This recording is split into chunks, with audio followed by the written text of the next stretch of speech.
Welcome to Veiled Narrative Stories, where love, destiny, and hidden truths are woven into unforgettable tales.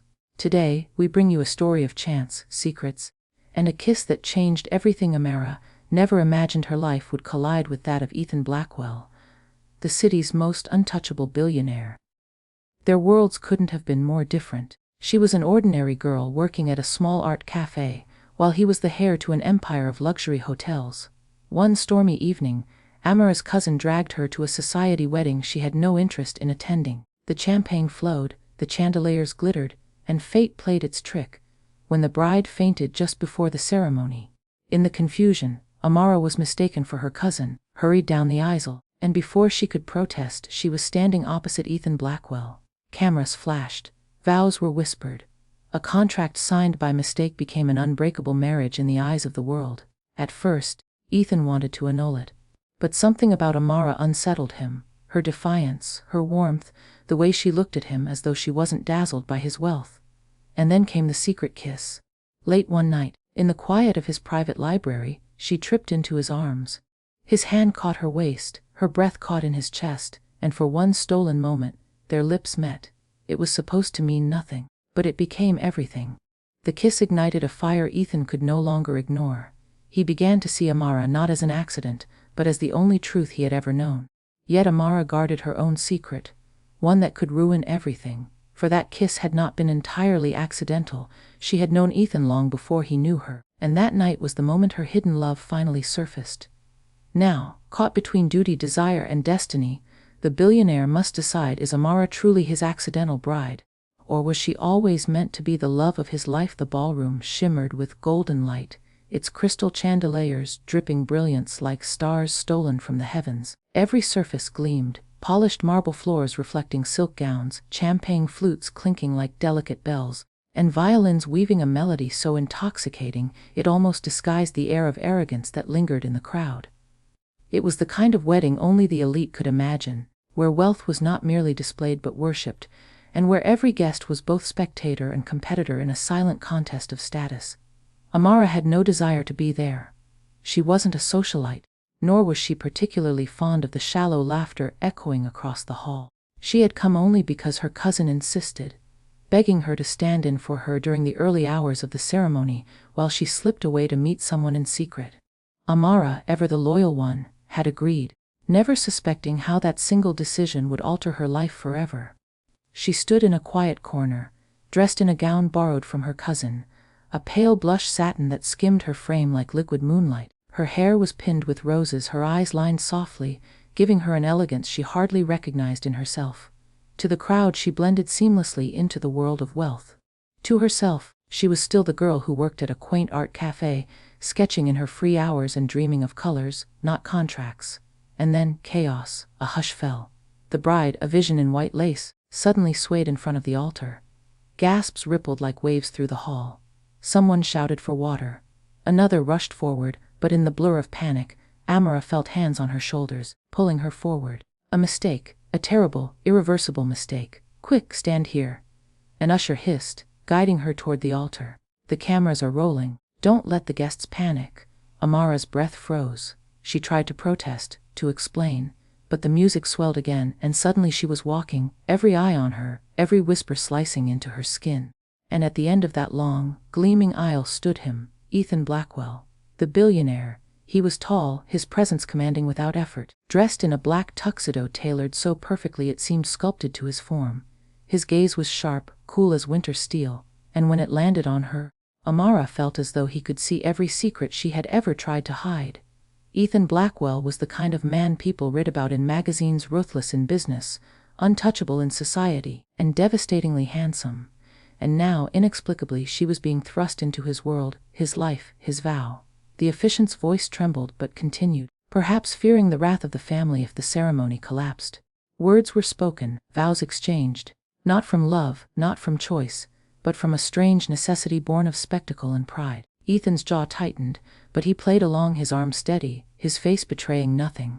Amara, her heart racing like a caged bird, whispered responses she barely heard herself speak. And then, the final blow. The announcement, the applause, the kiss upon her hand, Flashes erupted from cameras, guests clapped politely, and Ethan Blackwell, billionaire titan of the city, had just been married, not to the woman he was meant to wed, but to Amara. The world spun around her, opulent and unreal. A sea of diamonds, pearls, and perfumes suffocated her senses. She wanted to scream, to run, to tell them it was all a mistake. But Ethan's hand closed over hers, firm, commanding, silencing. He leaned slightly, his lips brushing near her ear, his voice a low whisper that made her shiver. "Don't move, don't speak, not yet." It wasn't tenderness, it was power, the kind of control that belonged to men who built empires. Yet beneath that command was something else, a spark of intrigue, a glimmer of curiosity that even Ethan himself didn't understand. To the guests it was flawless, a wedding like no other, luxury draped in silk, champagne, laughter, a union between two souls. To Amara, it was a trap she had stumbled into by accident, and to Ethan it was an uncalculated twist, one that both irritated and fascinated him. As they moved through the crowd, hands linked, Amara felt the weight of stares. She heard whispers: who is she? Why her? Where did she come from? Every question clawed at her skin, but Ethan's silence was more suffocating than them all. He neither explained nor dismissed. He simply walked with her, as though she had always been meant to be there. The night blurred. Toasts were made, deals were whispered between champagne sips, and Amara, dressed like a princess but trembling inside, realized her life was no longer her own. Fate had played its cruel trick. She was the billionaire's accidental bride. But even fate, she would soon discover, had its secrets. The limousine glided through the glittering streets like a panther in the night, its tinted windows shutting out the noise of the city. Inside, silence pressed heavy. Amara sat stiffly, her hands clasped in her lap, still struggling to breathe as reality sank deeper with each passing second. Just hours ago, she had been an ordinary woman, her biggest worry deciding whether to try the cafe's new cinnamon scones or sketch another design for her dream art studio. Now, she was dressed in silk, seated beside Ethan Blackwell, the man whose face adorned magazines, whose name commanded industries, and whose fortune could buy entire cities. She dared a glance at him. His profile was perfect, sharp jaw, lips carved with quiet authority, eyes that carried both fire and frost. He was a man accustomed to control, one who demanded the world bend to his will. And tonight, fate had placed her in his orbit, whether she liked it or not. "You're not who you were supposed to be," Ethan said finally, his voice smooth yet edged with steel. His words weren't a question, they were an accusation. Amara swallowed, her throat tight. "It was a mistake, they pushed me forward," I tried to explain. He turned, his gaze locking on hers. The air between them thickened, charged. "Mistake or not, Amara," he said, his deep voice lingering on her name as though testing its taste. "The world saw us take vows. The press, the investors, the families, they all believe this marriage is real. And in my world, appearances are everything." Her heart pounded, his world. Already she felt the divide like a canyon between them. Ethan belonged to penthouses and private jets, to diamonds and whispered deals over Bordeaux wine. She belonged to late nights painting under dim cafe lights, to laughter shared over steaming mugs of cocoa, to dreams that didn't cost millions. "I don't belong here," she whispered, her voice barely audible. "No," Ethan said coldly, leaning back against the leather seat.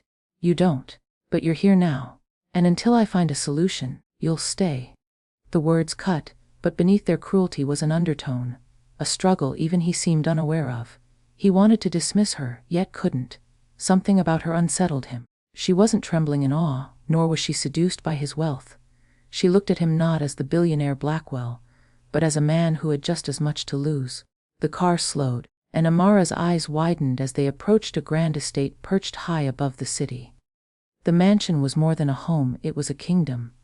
Gleaming white marble pillars rose into the night, fountains spilled silver water in the moonlight, and gardens stretched endlessly, glowing with lanterns like a constellation brought to earth. The gates opened soundlessly, and the limousine rolled into a world Amara had never imagined herself stepping into. As they entered the mansion, the luxury nearly suffocated her. Golden staircases, halls lined with priceless art, chandeliers that seemed to drip stars. Every corner spoke of power and perfection. Yet, as she followed Ethan through the vastness, she felt smaller and smaller, as though she were an intruder in a dream too large for her to hold. "This is your home now," Ethan said, his voice carrying down the corridor. Her steps faltered. "No, this is your home." "I don't." He turned suddenly, so close she almost stumbled into him. His hand shot out, steadying her at the waist. The contact was electric, heat coursing through her body. For a moment, neither moved. His eyes softened just slightly, the mask of indifference slipping. "Careful," he murmured, his voice low. "This place, it has a way of swallowing those who don't know how to stand tall." Amara met his gaze, defiance flickering in her eyes. Then maybe it needs someone who doesn't want to stand tall. Someone who just wants to be real. For the first time, Ethan's lips curved. Not into a smile, but something close, something dangerous. It was the beginning of a battle neither of them had chosen, yet both were destined to fight. Days passed and the clash of worlds became impossible to ignore. At dinners, Amara faced icy stares from women draped in diamonds who whispered about the accident bride. At meetings, she watched Ethan command entire rooms with a single word, his world spinning on rules she could never play by. And yet, in the quiet moments, when he thought no one was watching, she caught glimpses of him. The man beneath the billionaire. The way his shoulders slumped late at night in his study. The silence that clung to him in the grand halls, as though even surrounded by opulence he was alone. And he in turn found himself watching her. The way she lingered in the gardens, sketching roses as though they were more valuable than gold. The way she laughed with the staff, unafraid of rank or reputation. She was a contradiction in his world of cold ambition. Soft, defiant, unshaken by wealth. The more he tried to distance himself, the closer fate pushed them. Their worlds were colliding, and in that collision, something unspoken was being born. A fire that neither silk nor steel could extinguish. The rain fell softly against the glass walls of Ethan's library, streaking the night in silver tears. The room glowed with a hushed elegancy, shelves rising high with first edition novels, velvet drapes cascading like midnight waterfalls, and a roaring fireplace that painted the air with amber warmth. It was the heart of the Blackwell estate, where power and solitude coexisted. Amara had wandered in by accident, or perhaps by fate. She had been searching for an escape from the endless corridors of the mansion, a place where whispers of disapproval didn't follow her every step. Instead, she found herself surrounded by the intoxicating scent of leather, bound books and aged oak. It was a world she recognized, not of wealth but of stories. She moved to the shelves, trailing her fingers over spines of novels she had only ever dreamed of touching. Her lips curved into the faintest smile, a rare peace settling over her. She did not hear the footsteps behind her until the air shifted, carrying the weight of his presence. "You have a talent for trespassing," Ethan's voice murmured, low and velvet, though edged with amusement. Startled, Amara turned, her hand brushing against a ladder that nearly toppled. His arm shot out, catching it with effortless speed before it fell. Her breath caught, not at the danger, but at his nearness. His hand was only inches from hers, his gaze locking onto her with an intensity that made her pulse quicken. "I wasn't trespassing," she whispered, defiance lacing her voice despite the tremor in her chest. "I was exploring." He tilted his head, studying her, the corner of his lips curving ever so slightly. "Exploring my library. Exploring my world. You seem to have a habit of stepping into places you don't belong." Amara. Her name rolled off his tongue with a dangerous elegance, and for a moment she forgot to breathe. She looked away, searching for composure, her gaze landing on a book of poetry she had adored since childhood. She pulled it down, clutching it as though it were a shield. "You have Rumi," she said softly, almost to herself. Ethan's eyes softened. "Of course. Love, longing, fate, they're universal currencies. Even for men like me." The confession surprised her, pulling her gaze back to his. And in that unguarded moment, she saw him. Not the billionaire, not the empire, but the man. A man whose loneliness echoed louder than any fortune could silence. The fire crackled, filling the silence between them. Amara stepped back, her foot catching on the edge of the rug. She stumbled, and in an instant, Ethan's arm was around her, steadying her against his chest. Time stilled, her palms pressed against the firmness of his suit, her face inches from his. His cologne enveloped her, rich, dark, with a hint of cedar and something uniquely him. His eyes bore into hers, searching, questioning, pulling her into a gravity she could not resist. "Ethan," she whispered, but the name dissolved before it fully left her lips. And then it happened. His mouth brushed hers, tentative at first, as though he were testing the very edge of sin. But the moment her lips parted, it deepened, no longer hesitant, no longer accidental. His hand cupped her jaw, fingers threading into her hair, pulling her closer. The kiss was fire and silk, dominance and surrender, a battle and a truce all at once. Amara's knees weakened, but his hold was firm, anchoring her as though he feared she might vanish if he let go. The world outside ceased to exist. The rain, the storm, the expectations pressing upon them. There was only this, two souls colliding in a kiss neither had intended, yet both had needed. When he finally pulled back, their breaths mingled in the charged silence. His thumb brushed lightly across her cheek, lingering with an intimacy that felt more dangerous than the kiss itself. That, Ethan said, his voice roughened, wasn't supposed to happen. Her heart raced, her lips still burning from the memory of his touch. She swallowed, her voice trembling. Then why did it? His gaze darkened, conflicted, as though he too wrestled with an answer. He stepped back, his hand falling away, leaving her with a hollow ache. Because you've become a disruption I can't afford, he murmured. And yet, his voice trailed, his jaw tightening as though restraining words that might betray him. Amara clutched the poetry book to her chest, her heart torn between fear and longing. That kiss had awakened something dangerous, something neither silk gowns nor iron walls could bury. As Ethan left the library, the door closing softly behind him, Amara pressed her back against the shelves, her eyes closing. She touched her lips, still trembling. It was not just a kiss, it was a secret, a promise, a beginning, but also, perhaps, the beginning of ruin. The morning after the kiss was a battlefield of silence.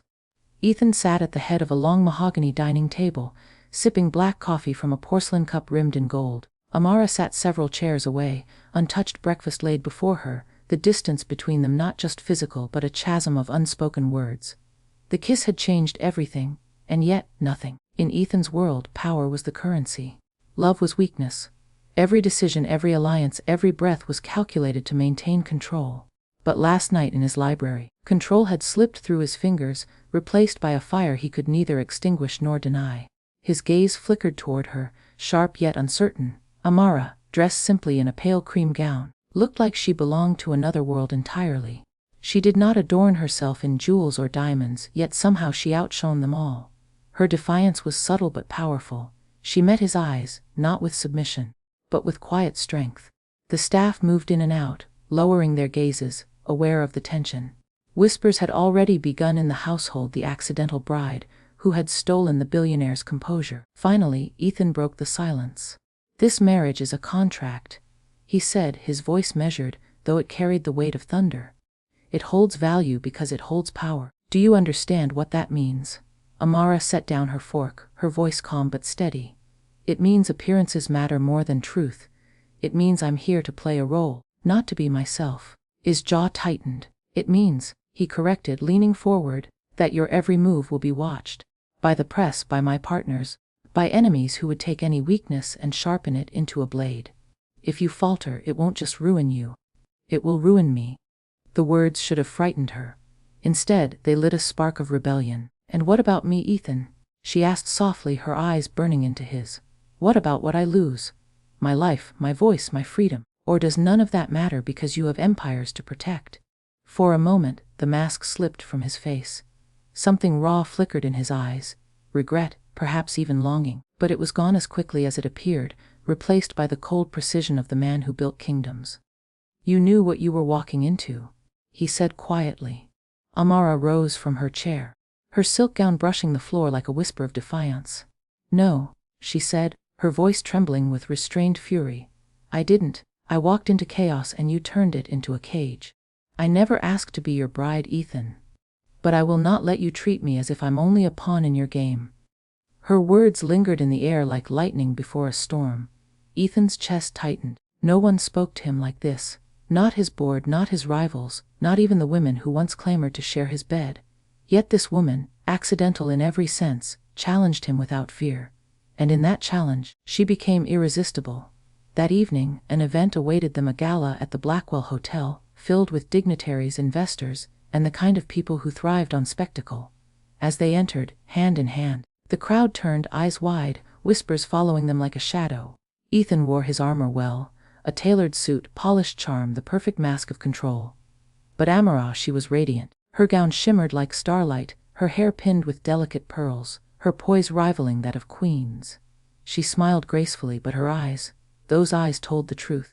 She was not dazzled by the chandeliers or the diamonds around her. She was enduring them, surviving them, refusing to bow. "Your wife is unexpected," one of Ethan's business rivals remarked with a sly grin. "Yes," Ethan replied smoothly, his hand tightening around Amara's waist. "Unexpected and irreplaceable." The words startled even him. They weren't planned, weren't calculated. They were the truth, slipping free in a world where truth was dangerous.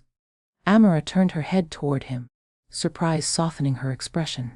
For the first time, she saw not the billionaire guarding his empire, but the man torn between power and something far greater. As the night wore on, Ethan found himself watching her more than the deals being made, more than the investors he was supposed to impress. She laughed with grace, listened with sincerity, and moved with a lightness that no wealth could replicate. She was everything his world wasn't, and everything it desperately needed. Later, when the guests were gone and silence reclaimed the grand hall, Ethan and Amara stood at the balcony overlooking the city.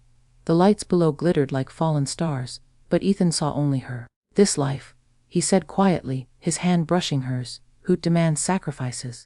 It takes love and twists it into liability. I've never allowed myself to need it."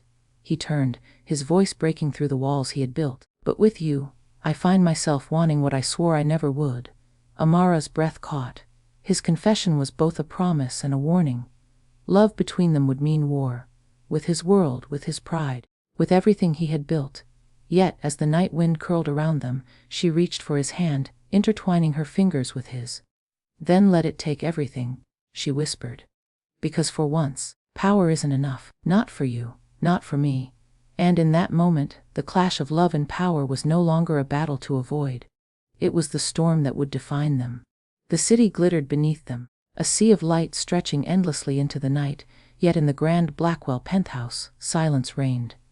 The glass walls framed the skyline like a living painting, but neither Amara nor Ethan could see it. Their eyes were locked only on each other, the world outside reduced to a blur. The secret kiss still lingered between them, unspoken but alive, an ember that refused to die. Their marriage had begun as an accident, a spectacle for the cameras, but now it had become something neither of them could deny. Yet love in Ethan's world was not a gift. It was a risk, a vulnerability that could be exploited, and he had spent his entire life ensuring no one could touch that part of him. And then came Amara. She stood at the edge of the balcony, her gown flowing like a river of midnight silk, the wind catching strands of her hair and carrying them across her flushed cheeks. She looked ethereal, as though she belonged to the stars more than to his empire. Ethan stepped closer, the tension between them palpable, every movement charged with the weight of what had been left unsaid. "You don't understand what you've done to me," Ethan said finally, his voice low, rough, almost pained. "I built walls around my life, Amara. Walls so high even I forgot what was on the other side. But you," his jaw tightened as his eyes burned into hers, "you tore them down without even trying." Amara's heart thundered. "And is that so terrible?" she asked softly. "To finally feel something real." "Real," Ethan echoed, almost bitterly. He turned away, his hands gripping the railing. "Real doesn't survive in my world. Real gets crushed, used, broken. Do you think they'll let me keep you if they know how much you mean to me? You are my greatest risk." Amara's throat tightened, but she refused to waver. She stepped forward, her hand brushing his arm. "And maybe I'm also your salvation." The touch undid him. He turned swiftly, his hand catching her waist, pulling her against him as though he feared she might vanish if he let go. His forehead rested against hers, his breath mingling with hers, the storm inside him mirrored in his eyes. "Tell me, Amara," he whispered, voice trembling with a vulnerability he never allowed anyone to see. Was it fate, or was it all a mistake? Her eyes filled with tears, not of fear, but of truth finally demanding to be spoken. "It was fate," she whispered. "Because I knew you long before this day, not your name, not your empire, but your soul. I saw you in your silence, in your solitude, in the way you looked at the world as if nothing could touch you. I knew and I loved you, long before you knew my name." Ethan's breath caught. Her confession struck him deeper than any deal, any victory, any loss. She hadn't fallen for the billionaire. She had fallen for the man beneath. And suddenly everything shifted. The empire, the power, the fear, they all seemed insignificant in the face of what stood before him, a woman who had seen through the facade and loved him anyway. The distance between them evaporated. His lips found hers, not tentative this time, but fierce, desperate, claiming. It was the kiss of a man surrendering to destiny, of a woman giving herself to the truth she had always known. The world outside could have crumbled, and neither would have noticed. When they broke apart, both breathless, Ethan cupped her face in his hands, his voice thick with emotion. "You are no accident, Amara. You were never a mistake. You are the only thing in my life that has ever felt inevitable." Tears spilled down her cheeks, but her smile was radiant. She placed her hand over his heart, feeling its rapid, unguarded beat. "Then let's stop fighting destiny," she whispered. "Let's choose it." For the first time, Ethan Blackwell, the man who commanded empires, who bent the world to his will, surrendered. Not to power, not to pride, but to love. The city lights flickered below as though bowing to their union. The storm that had once raged between them calmed, replaced by a certainty neither could deny. Their story had begun as an accident, born in chaos, but destiny had written it long before. The billionaire had found his bride, and in her secret kiss he had found forever.